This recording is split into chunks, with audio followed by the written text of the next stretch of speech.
అది ఎంతా వింటున్న ఈ గోపన్నతో పాటు తన స్నేహితులు కూడా ఇలా అనుకుంటూ ఉన్నారు. అరే అరే నిజమేరా, నువ్వు చెప్పింది నిజమేరా. ఎక్కడి నుంచో కానీ మాటలు వినిపిస్తున్నాయి, కానీ మనుషులు మాత్రం కనిపించలేదు. నువ్వు చెప్పింది నిజమే, ఇక్కడ ఏ దెయ్యాలు భూతాలు ఉన్నట్టున్నాయరా. త్వరగా మనం ఇక్కడి నుంచి వెళ్ళిపోవడమే మంచిదే అని చెప్పి వాళ్ళిద్దరూ అక్కడి నుంచి నేరుగా ఊళ్ళోనికి వెళ్లిపోయారు. వారి వెంబడే ఈ కొన్ని పిల్ల పిశాచాల్లాంటివి నడుచుకుంటూ ఊళ్ళోనికి వెళ్తూ ఉన్నాయి. ఈదలా ఉండగా ఊరి చివరన ఉన్న అడవి మార్గం గుండా నడుచుకుంటూ వస్తూ ఉన్న ఆ మంత్రాలవకి ఎదురుగా ఒక పిల్ల పిశాచి ప్రత్యక్షమయ్యి చాటుగా ఈ పాపాలిక మాంత్రికుడు ఇచ్చిన ఆ నిమ్మకాయని ఆ మార్గంలో పడివేసింది. ఈ మంత్రాలవ్వ చాలా వేగంగా నడుచుకుంటూ వస్తున్న సమయంలో ఒక చెట్టు కొమ్మకి ఈ పిల్ల పిశాచి యాలబడి వికృతుల చేష్టలు చేస్తూ తనపైకి రాళ్ళను విసురుతూ ఉంది.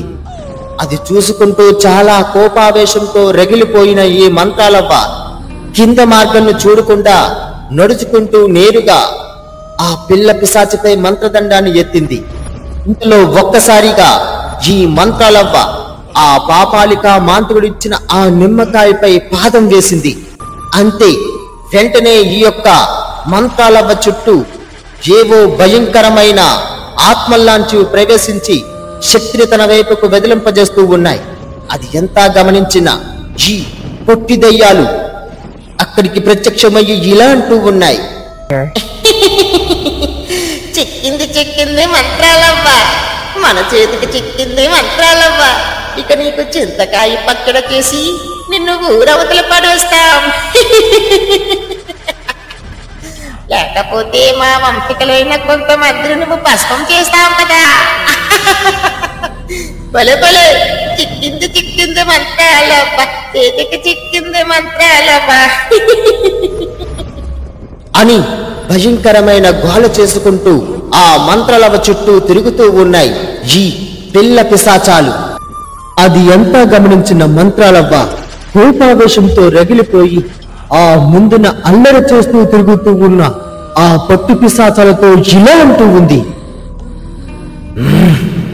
మంత్రాలవనే బంధించారని మీరు అల్లరి చేస్తూ ఆనందపడుతున్నారు కదా. ఇప్పుడే నా మంత్రదండంతో మీపై శాపశక్తులను వేచి మిమ్మల్ని ఇక్కడికిక్కడే భస్మం చేస్తాను. ఓం క్రీం భస్మీకరి, ఓం క్రీం పునర్భస్మీకరి అని మంత్రాలవ మంత్రాలు జపించి తన మంత్రదండంతో ఆ పిల్ల పిశాచాల వైపు ఏవో శక్తిని ప్రసరింపజేయబోయింది. కానీ ఆ శక్తి మాత్రం తిరిగి మరలా నేరుగా ఆ మంత్రదండంలోనికే ప్రవేశించాయి. అది చూసిన ఈ పిల్ల పిశాచాలు గట్టిగా నవ్వుతూ ఇలా అంటూ ఉన్నాయి.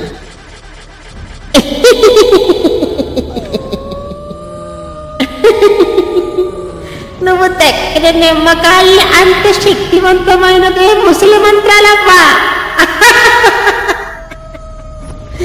నువ్వు ఏదో అల్లాటప్ప పుట్టి పిశాచాలనుకున్నావా?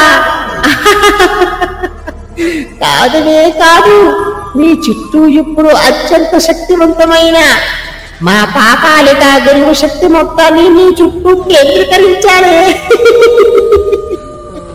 నువ్వు ఈ నిర్బంధంలోంచి రావడం చాలా కష్టం. నీ శక్తులు తునాతులుగా ఇక్కడి నుంచి ఎగిరిపోతాయే మంత్రాలవ్వ అని ఆ పొట్టి పిశాచాలు గట్టిగా అరుస్తూ నవ్వుతూ అరుస్తూ ఉన్నాయి. అది ఎంత విన్నా ఈ మంత్రాలవ్వ ఇలా అంటూ ఉంది. ఎంతటి పని అయినా సరే, ఎంతటి అదృశ్య శక్తి అయినా సరే, చండ ప్రచండ శక్తులు కలిగిన ఈ మంత్రాలవని జయించడం ఎవ్వరి తరం కాదు. ఇప్పుడే ఈ యొక్క బంధాన్ని విముక్తి చేసుకుని నా కళ్ళ ముందే మిమ్మల్ందరినీ బూడిదిగా మార్చి మిమ్మల్ందరినీ ఆ పాపాలిక గురువుకి బూడిదిలా పంపిస్తాను.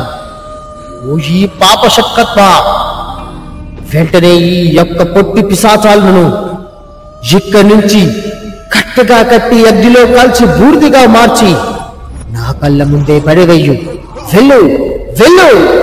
ఓ క్రీం చండ పతుంజ హో క్రీ మంత్రదండ విచక్ష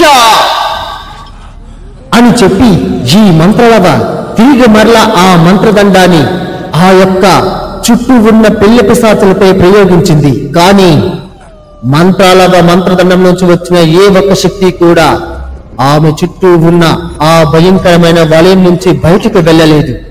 అది గమనించిన ఈ యొక్క మంత్రాలవ ఇలా అనుకుంటూ ఉంది, అరే నా శక్తిని బంధించగలిగిన యొక్క శక్తి ఒకే ఒక్కడికి ఉంది.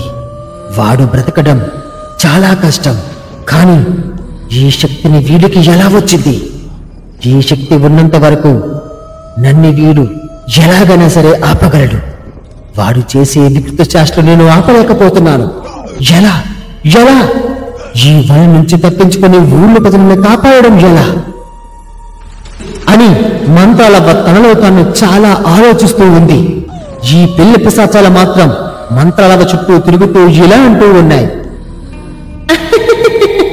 ఏమే ముసలి, ఏమిటి అలా పరజ్ఞానంగా ఉండిపోయావు?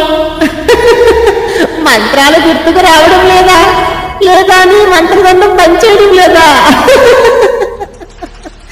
పనిచేయదు పనిచేయదు, నీ మంత్రదండం పనిచేయదు, నీ మంత్రాలు పనిచేయవే. ఇప్పుడు నువ్వు మాలాంటి ఒక పొట్టి దయ్యానివి. మా శక్తితో నిన్ను ఇప్పుడు పొట్టి దయ్యంలా మార్చగలం. కానీ నువ్వు మాలో తెలిస్తే మాకు సిద్ధి చేయదు. ఇప్పుడు నువ్వు ఎటువంటి శక్తి లేని ఒక ముసూలు మామవి. నీ శక్తులన్నీ గోవిందా, నీ మంత్రదండం గోవిందా అని ఆ పొట్టి దయ్యాల చుట్టూ తిరుగుతూ గోలగోల చేస్తూ ఉన్నాయి.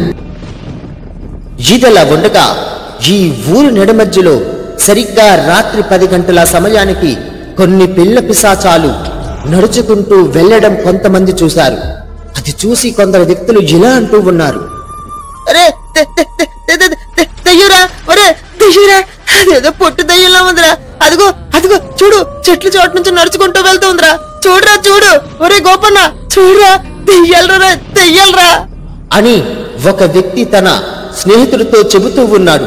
ఆ మాటలు విన్న తన స్నేహితుడైన గోపన్న ఇలా అంటూ ఉన్నాడు, అరే దెయ్యాలేట్రా దెయ్యాలు, ఈ రోజుల్లో దెయ్యాలు పోతాలేట్రా నువ్వు మరేనే. ఏదో అందరూ మూఢనమ్మకాలు నమ్మడంతోనే ఆ నూతులోని ఇలాగ అవుతుంది.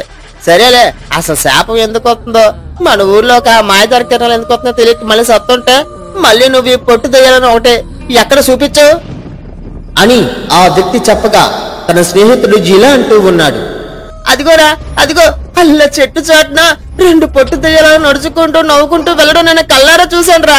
నిజంగానే నా మాట నమ్మరా అని వాళ్ళు ఇద్దరు మాట్లాడుకుంటూ ఉన్నారు. ఇంతలో వీరు నిలుచున్న చెట్టు మీదే కొన్ని పిల్ల ప్రేతాత్మలు అక్కడి నుంచొని గట్టిగా నవ్వుతూ ఉన్నాయి. మానవులు భలే అమాయక ప్రజలు. మనల్ని చూసినా సరే వీళ్ళు నమ్మలేకపోతూ ఉన్నారు. ఇక మనం ఊళ్ళోనికి ప్రవేశించి మన ఆకతాయి పనులతో వీళ్ళందరినీ మనం ఆట పెట్టించాలి. పొట్టి దయ్యాలు కాదు, మనం గట్టి దయ్యాలమని వీళ్ళకి తెలియజేయాలి. రేపటి నుంచి ఊళ్ళో అంతా మన దెయ్యాల గోల వినిపిస్తూ ఉండాలి. ఎందుకంటే మన పాపాలిక గొడవ ఇక్కడ లేరు. అతను వచ్చేలేకు మనం అల్లరి మొత్తం చేసి ఈ ఊరు ప్రజలను భయపెడుతూ ఉండాలి. పాపాలికాకి సిద్ధముఖ విద్య అంటే ఇష్టం. మన పొట్టి దయ్యాలకి మానవుల యొక్క భయం అంటేనే మనకు ఆనందం అని ఆ పొట్టి దయ్యాలు 2 చెట్టుపై కూర్చొని మాట్లాడుకుంటూ ఉన్నాయి.